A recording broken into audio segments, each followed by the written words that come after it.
Oh, when you get across the WA, there's a border crossing where there's a quarantine station. You can't take any fruit or vegetables. People go across and they leave it all behind. You can't take any of that through. They take it all off you. Your honey, fruit and vegetables, it's all got to go. Yeah, it all goes. You can't take it across. Oh yeah, right, yeah, no, I know about that. Yeah, you know, but yeah, you still can't take it across.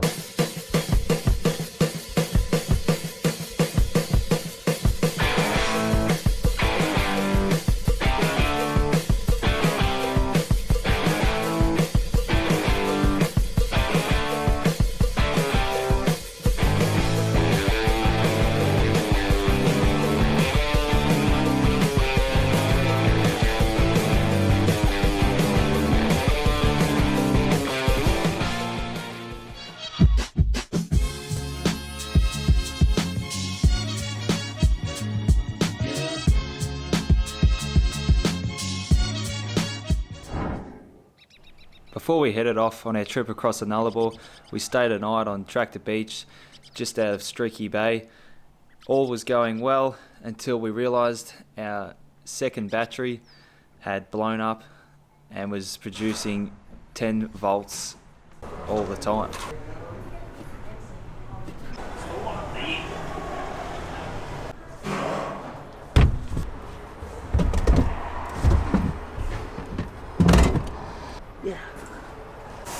So I got the old battery taken out. I've got a deep cycle seal battery sitting in here. They just let us put it in the shop here, so it's all back together and charging. So yeah, we'll be back on the road in no time. So we just had a quick stop off at Cummins Lookout. I guess you could say it's probably halfway between Coffin Bay and the Talia Caves, which we're heading towards. It's a good stop.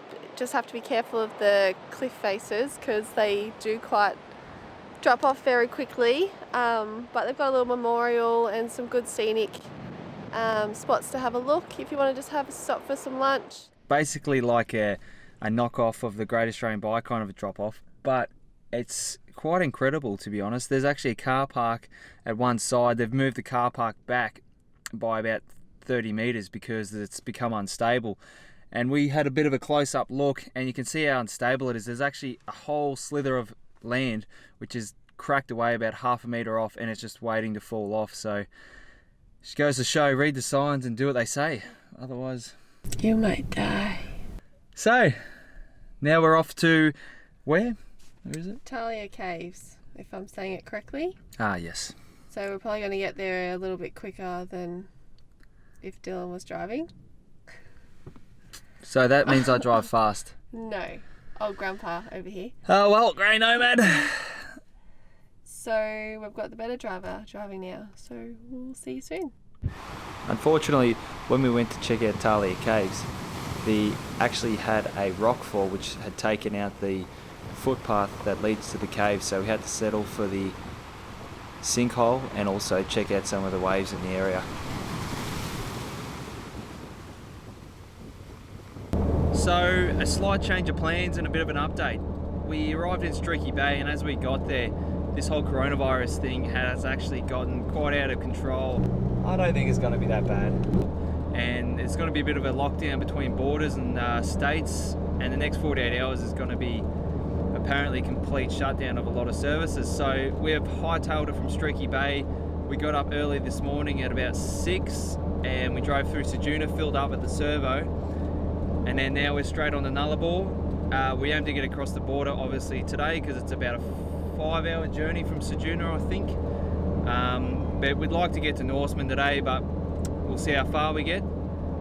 Very strange times, I'll tell you that much. So not much to see out here except no trees. And I'd like to add one more thing. The amount of times in the past month that Zali's already laughing. If you speak to someone and you're going on the Nullarbor the first time, they are going to describe to you, they'll go, oh, the Nullarbor, oh, it's just one straight road, there's nothing out there. Yeah, no, there's just nothing, one straight road, there's nothing out there. Oh yeah, you can stay at the roadhouses, there's a few roadhouses out there, you can stay in the car park, yeah, there's plenty of those, yeah. Stay at the roadhouses. $2 and you can have a shower in the roadhouses, yeah, no worries. Yeah, that's what you can do, yeah. You can't take any fruit or vegetables over there. They'll take it straight off you. Yeah, mate, it goes straight in the bin. You can't take it across. No, you can't take any of that stuff across. Now, I don't want to be annoying, but we've heard that about 20 times so far in the last month in the build up to this trip and on the trip with passing travellers. I don't want to seem cocky, but I kind of get the gist, and I kind of knew that well before we even took off on the trip. If you look at the map of Australia, you talk to people that have done it before. But it's just funny to see. You hear the same old stories every time, but anyway, always the same. So we basically pulled over last night at 6 o'clock before it got too dark, and we had some dinner, jumped in the swag and just went straight to sleep. Massive day on the road yesterday, 14 hours I reckon it was, point to point. So we'll be glad to get the caravan park and do some washing. Sally's getting dressed. She's putting on her high heels. Oh! Oh, so fancy. So I just thought I'd give a little update on our current situation with everything that's going on with the coronavirus. We're in a little town called Salmon Gums. There's about 300 people that live here, so it's a quite small little town. They have a little committee that kind of runs everything. So we're in a caravan park that is run by volunteers. We're paying, each day as it comes. So we're paying about $10 a night to be here. And the guy that's running the place has been very accommodating in allowing us to be here for as long as we want, due to the fact that obviously all the caravan parks and campgrounds that are closing now. So we've kind of just set up everything to be a bit more permanent. There's another family here as well that are kind of in the same situation as us. They don't really have a home to go back to either, so we're all kind of bunkered down to stay here for a while, kind of keep to our campsite and stay away from people as much as we can.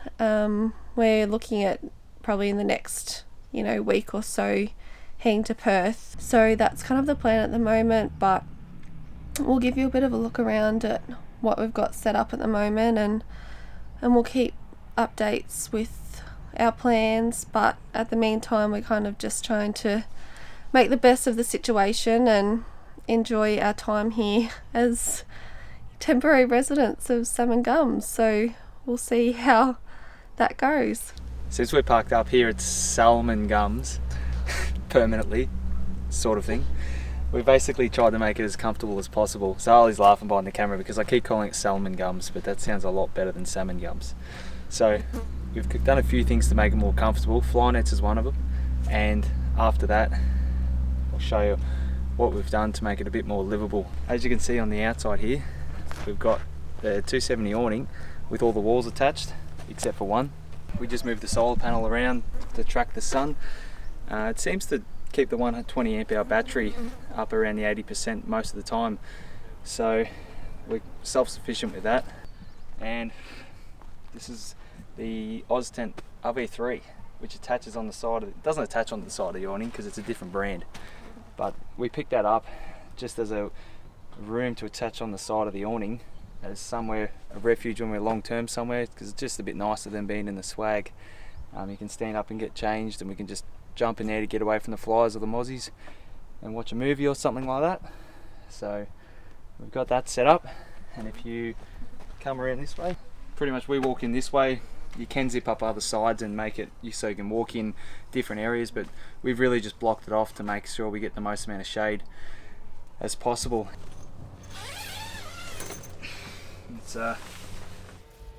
That's inside the RV3 tent. It's quite spacious in there, and it's quite nice. The wind actually goes straight through if you open up a lot of the flies, and we've got a little fan in there which helps keep us cool if we're in there during the day, but at night it's perfect temperature.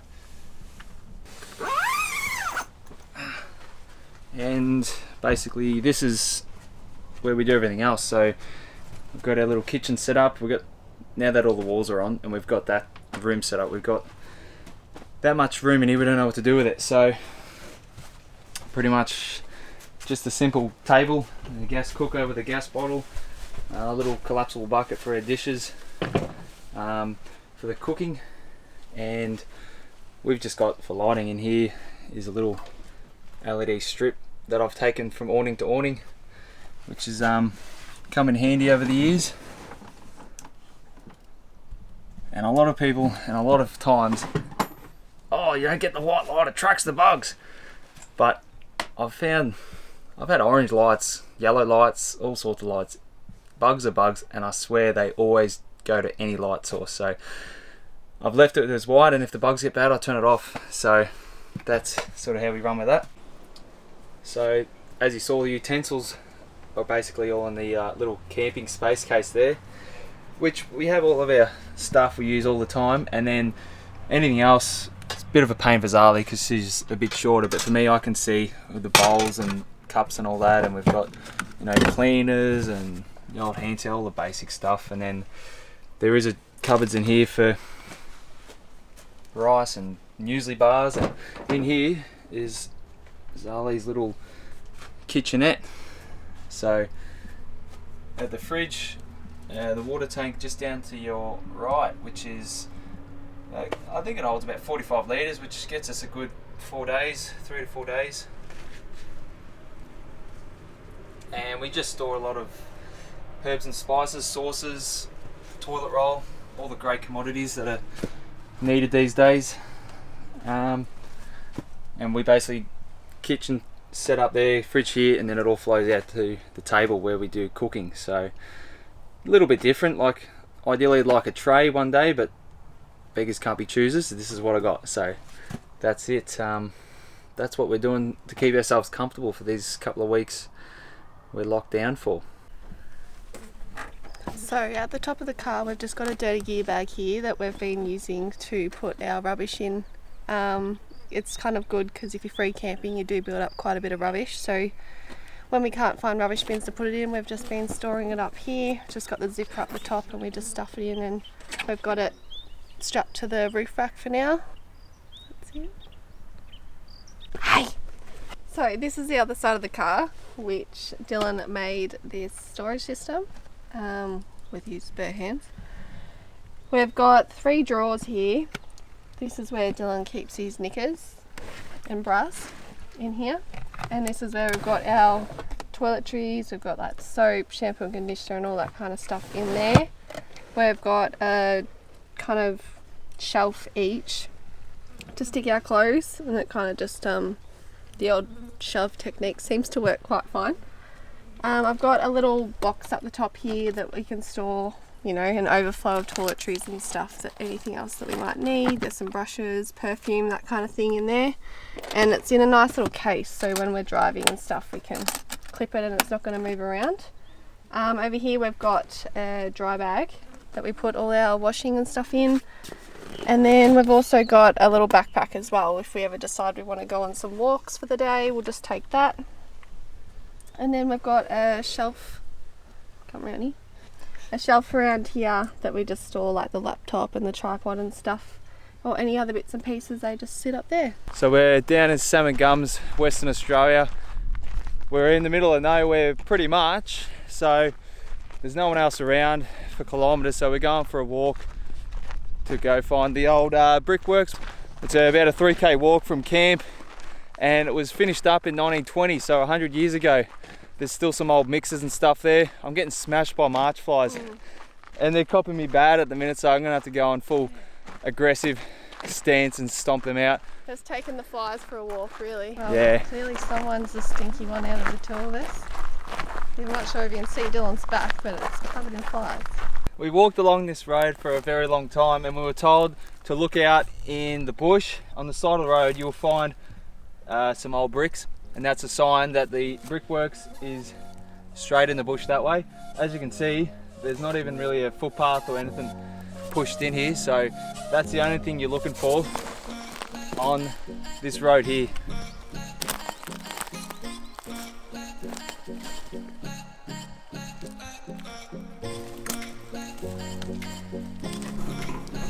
Wow, check this out, Zali. So I just moved this little tin can out of the way, and I found this underneath it. And I'm about to open up. I've got no idea what it is or what's going on. Hotel conditioner, a notebook,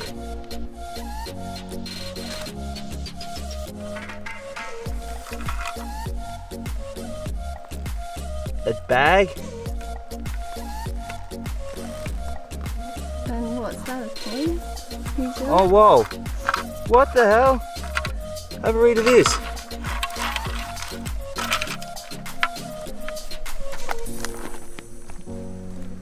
You found it, an official... Geocache?